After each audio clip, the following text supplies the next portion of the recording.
Hantu Tanah Kusir adalah film yang dibintangi langsung oleh Dewi Budi Pekerti asal Jepang, Maria Ozawa.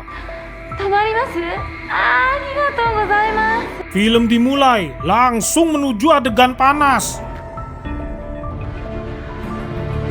Namun karena keterbatasan budget, listrik pun hidup mati selama adegan panas berlangsung. Merasa ditipu, penonton pun berdemo meminta uang karcis mereka kembali.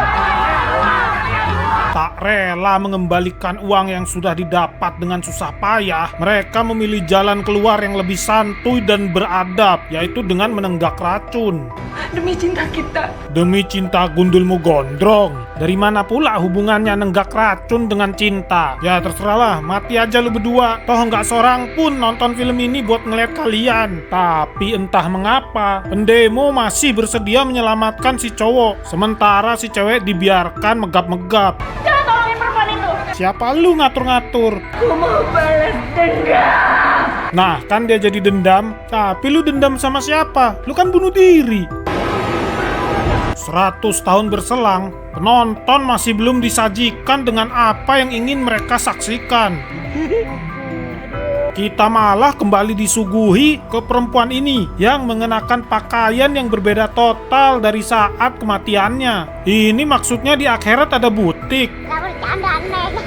Setelah memamerkan mobil Ferrari edisi sebelum Masehi, dia menunjukkan teknik sulap melepas kepala. Emangnya lu mati dipenggal? Kita lalu diperkenalkan pada Jupri yang bekerja untuk Rohaye yang tak bagaimana masih hidup dan ternyata merupakan istri dari pria di awal film ini. Empok lu nih jahan deh, Pri. Udah ditinggal mati sama Bang Samiun. Dia pun membalas dalam hati, bodo amat, kenapa nggak lu susul? Sekarang gua anterin nih nasi uduk pesanannya Ko Janet. Dia pun bergegas pergi untuk menghentikan kebawelan Rohaye. Sesampainya di sana, dia merasa jijik dengan apa yang dia lihat.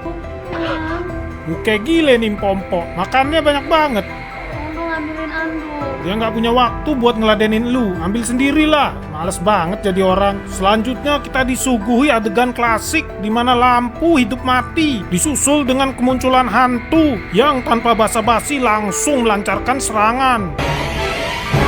Tapi itu tidak berlangsung lama, mungkin karena dia jarang latihan angkat beban atau mendadak kebelet boker. Karena tanpa alasan yang jelas, dia melepaskan cekikannya. Bodoh amat lah, lu mau mati kecekek, kesambar petir, gak penting buat kita semua. Yang penting,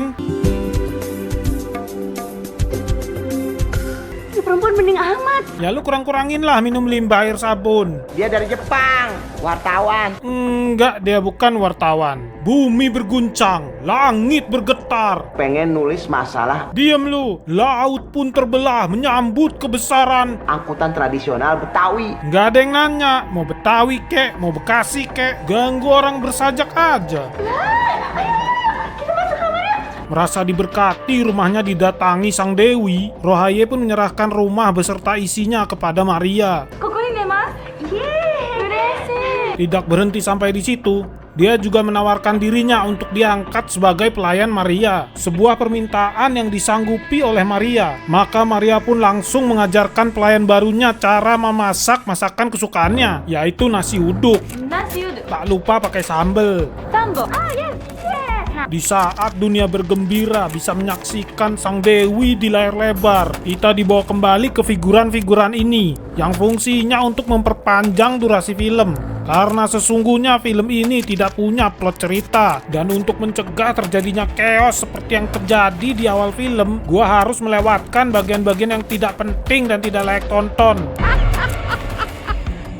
Sekarang kita bisa kembali ke Maria dalam adegan yang telah diakui oleh para ilmuwan, pemimpin negara, hingga pemuka agama di seluruh dunia bahwa adegan yang sangat brilian ini terbukti secara ilmiah ampuh untuk mengusir setan, mencegah korupsi, menghentikan perang, menghilangkan polusi, hingga membuat hitungan mundur kiamat dunia bertambah panjang. Oke, pakai bajunya ya. Kenapa lu nyuruh-nyuruh sang Dewi pakai baju? Dasar pengkhianat negara. Di saat dunia bersuka cita, kita dibawa kembali ke Siti hantu tanah kusir, Mas. yang muncul dari kolong kursi dan langsung melakukan pelecehan seksual terhadap Jupri. Ini apa-apaan coba? Ia pun lalu pergi berkeliling kampung melakukan perkosaan massal. What the fuck? Setelah ratusan korban jatuh bergelimpangan, Siti diserang rasa lapar dan menghampiri pedagang kaki lima ini. Mau pesen apa? Mie goreng, nasi goreng. Beuh, boleh juga nih. Gua pesen nasi uduk goreng 1. Nasi uduk. Ya, digoreng. Ah, yes. Lu pesen apa?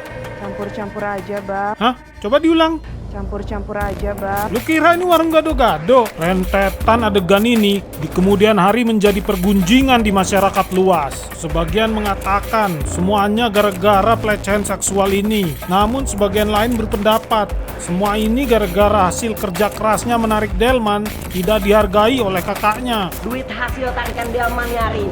Serah. Gue udah males liat muka lo. Tapi yang pastinya semua ketololan tersebut membuat Jupri ingin segera keluar dari dalam film. Sampai-sampai dia membenturkan kepalanya sendiri ke batu nisan agar dia tak sadarkan diri. Untung bagi kita semua, Dewi Budi Pekerti tidak pernah menutup mata akan kesulitan yang dihadapi umatnya. Dia pun lantas memberikan mimpi yang indah untuk Jupri yang tak sadarkan diri. Tapi mimpi indah ini tidak berlangsung lah. Dan sekarang berlangsung selama 2 minggu.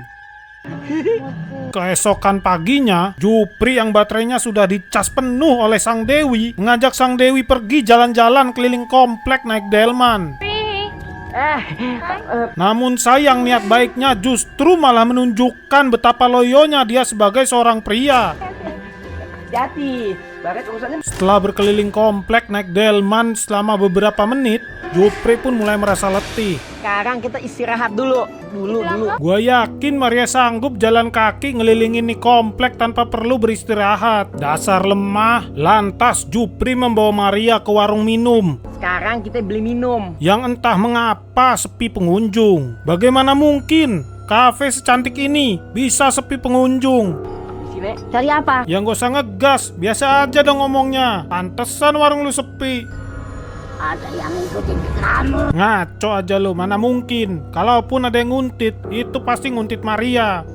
Mana? Di saat mereka disibukkan oleh nenek gayung, Rohaye secara tidak sengaja mengintip rahasia besar Siti. Kalau Siti sebenarnya hanyalah hantu tak bertaring. Khawatir rahasianya akan disebarkan hingga mahkamah internasional, Siti bergerak cepat dan langsung melecehkan Rohaye. Meski itu terdengar aneh dan tak berkelas, kita sudah melihatnya berulang kali.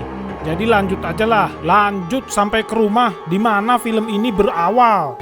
Demi cinta kita. Walau cinta mereka berakhir tragis di tempat ini, tapi kita semua yakin kalau cinta kita pada Sang Dewi tidak akan pernah luntur. Arigatou gozaimasu. Sama-sama kembali ke rumah, kita diberikan fakta yang mengejutkan.